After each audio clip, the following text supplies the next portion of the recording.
Allô, bonjour, bonjour. Moi, c'est Herman Setchambelem, chef coupeur dans l'entreprise Ailo Farm. Bienvenue sur notre chaîne. Ici, nous parlons de l'agriculture, l'élevage et le business en général. Et si cela vous intéresse, likez cette vidéo, souscrivez à la chaîne et activez la cloche de notification pour ne pas manquer à nos prochaines vidéos. Et dans cette vidéo, nous allons vous parler de l'élagage.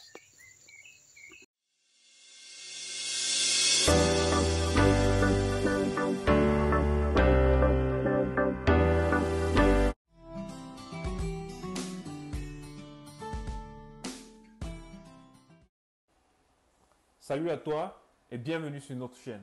Ici, nous parlons d'agriculture, d'élevage et de business en général.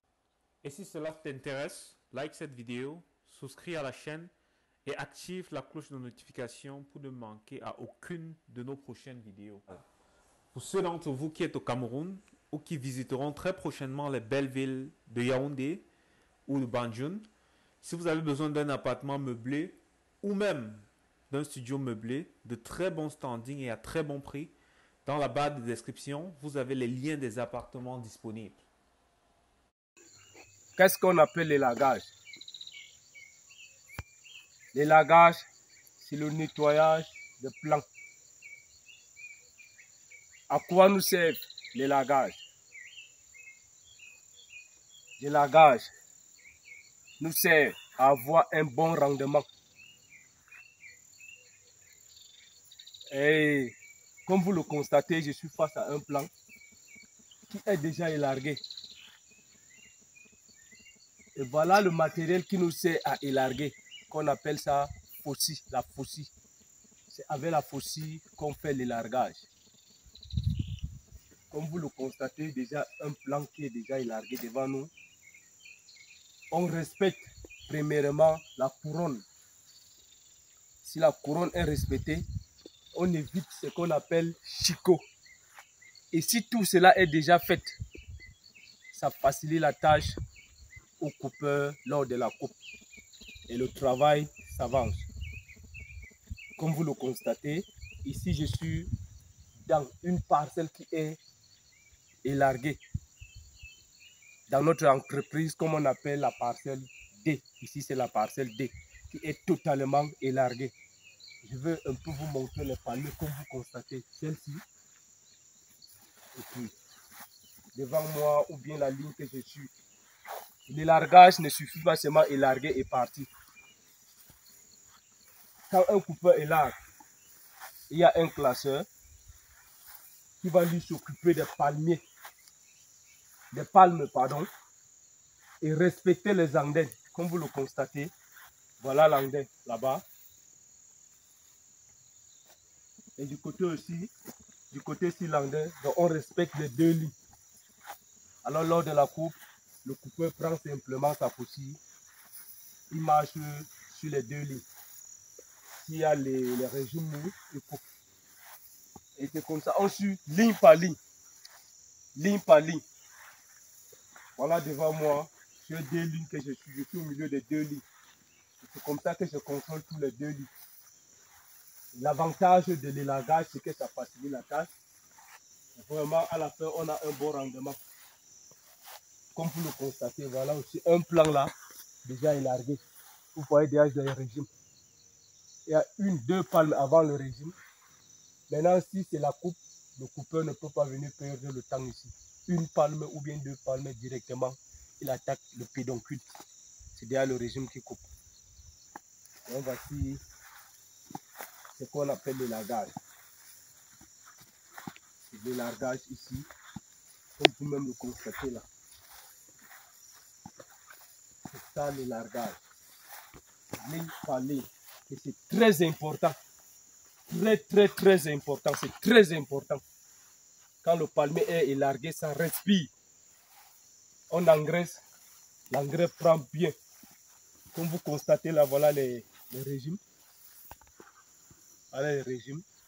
Bien exposés déjà là-bas. Si c'est la coupe, il n'y a plus à faire de perdre du temps.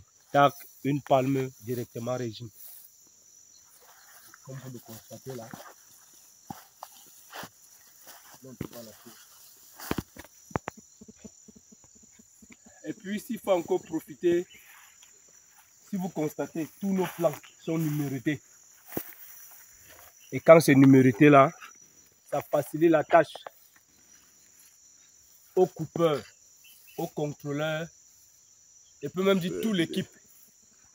Puisque déjà les plans sont numérotés.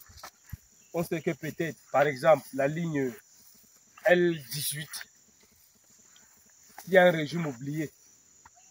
Le contrôleur ou bien le coupeur, soit même le porteur, dit à son coupeur qu'il y a le palmier 8 qu'on a oublié un régime.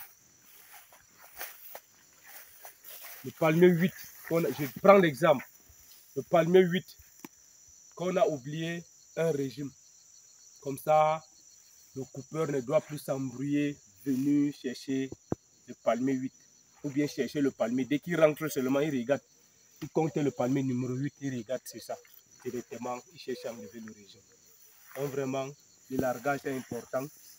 Numéroter les plans aussi sont importants. Et ça permet que le travail, ça rend le travail facile. Et le travail s'avance. Tout ce qu'on fait dans le palmier à huile, c'est d'avoir un bon rendement. C'est d'avoir un bon rendement. Comme vous-même le constatez là, tous les plans sont numérotés. Les andins sont respectés. Les andins sont aussi respectés. Et la couronne est respectée. Les chicots même n'a pas laissé, on n'a pas laissé les chicots. Comme ça, on s'attend à quelque chose à la fin. Vous le constatez vous-même là. Tous les plans sont numérotés. Chaque plan a un numéro. Les couronnes sont respectées. Même le fourget, puisque le palmier a toujours le fourget. Et lors de l'élagage avec la faucille, on enlève aussi le fourget. Là, le palmier respire. Vous-même le constatez là partout, c'est ça. Alors, depuis le début jusqu'ici, je suis en train de marcher dans une ligne. Tout le parcours, si je suis dans une ligne, pour vous montrer comment il faut faire l'élagage, comment il faut respecter les lignes, comment il faut classer les andins, même numéroter les plans. Donc c'est très important, très important. Très important. Alors madame, monsieur, ici nous vous parlons de l'élagage par rapport, concernant à tout ce qu'on venait de vous dire, par rapport à l'élagage, si tout est respecté, la couronne, les chicots, les andins respectés, numéroter même les lignes, si tout est respecté, ça facilite la tâche et ça fait avancer le travail. Si la vidéo vous intéresse, n'oubliez pas de liker, commenter et souscrire à notre chaîne pour ne pas manquer à nos prochaines vidéos. Nous vous aimons beaucoup. Merci.